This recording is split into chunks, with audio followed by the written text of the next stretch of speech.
আমার চ্যানেলে আপনাদের সবাইকে স্বাগত। আজ আমি দেখাবো নর্মাল কুর্তিকে কিভাবে ডিজাইনার কুর্তি করা যায়।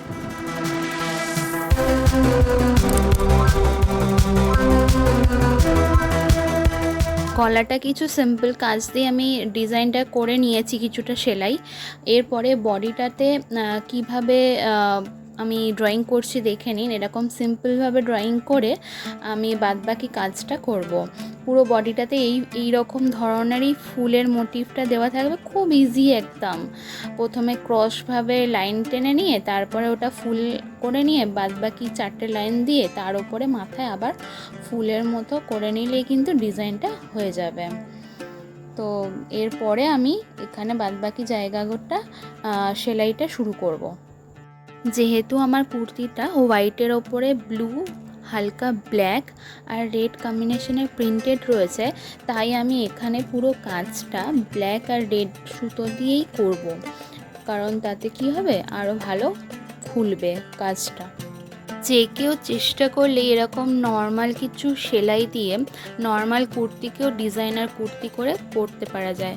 এমনিতেই ধরুন এরকম হাতের কাজে কুর্তিগুলো অনেক দাম হয়। তো আমি এই কুর্তিটা কিনেছিলাম বাজার কলকাতা থেকে 399 দিয়ে, আর তার ওপরে আমি এই সেলাইটা করে নিচ্ছি। তো বলুন তো, এরকম কাজ করা আমি কুর্তি তো নিশ্চয়ই 399-এ পেতাম না।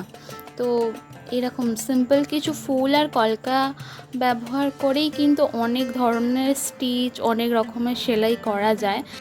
সেলাইয়ের ফিনিশিং যত সুন্দর হবে, আপনি নর্মাল ডিজাইন থেকেও কিন্তু সেই জিনিসটা অনেক সুন্দর করে ফুটিয়ে তুলতে পারবেন। যেরকম হচ্ছে কি যে কোনো ড্রয়িং করতে গেলে সুন্দর করে রং করাটাই দরকার পড়ে, সেরকম সেলাইয়ের ক্ষেত্রেও তাই, ফিনিশিংটাই আসল।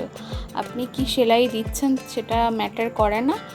আর সেলাইয়ের ফিনিশিং আর একটা হচ্ছে কালার কম্বিনেশান, কালার ম্যাচিংটাই হচ্ছে মেন। তো চেষ্টা করবেন এরকম যদি প্রিন্টেড কুর্তি হয় তাহলে হচ্ছে কি যে যেরকম সুতো, মানে সুতোটা যেই কালার থাকবে কুর্তি সেটা কম্বিনেশন করে করার। আর যদি এমনি প্লেন কুর্তি হয় তাহলে তো কোনো ব্যাপারই থাকে না, অনেক ইজি হয়ে যায় ব্যাপারটা। প্লেন কুর্তিতে এমনি নর্মাল ম্যাচিং করেই যেরকম আপনাদের মন ইচ্ছা হবে সেরকম করা যায়। আমার এই কাজটা কেমন লাগলো আপনাদের অবশ্যই কিন্তু আপনারা কমেন্ট করে জানাবেন। আর যদি আপনারা আমার এই কাজটা দেখে আপনাদের কুর্তিতেও কাজ করেন সেটাও কিন্তু লিখতে ভুলবেন না। আমার চ্যানেলে যদি আপনারা নতুন হয়ে থাকেন তাহলে অবশ্যই কিন্তু সাবস্ক্রাইব করবেন, আর পাশে থাকা বেল আইকনটা প্রেস করে দিলে আমি যখনই ভিডিও আপলোড করব আপনারা কিন্তু সবার প্রথমে দেখতে পাবেন। আর যদি এই ভিডিওটা ভালো লাগে অবশ্যই একটা লাইক করবেন, আর কমেন্ট করতে কিন্তু একদমই ভুলবেন না। আর কে কোথা থেকে এই ভিডিওটা দেখছেন অবশ্যই কিন্তু জানাবেন।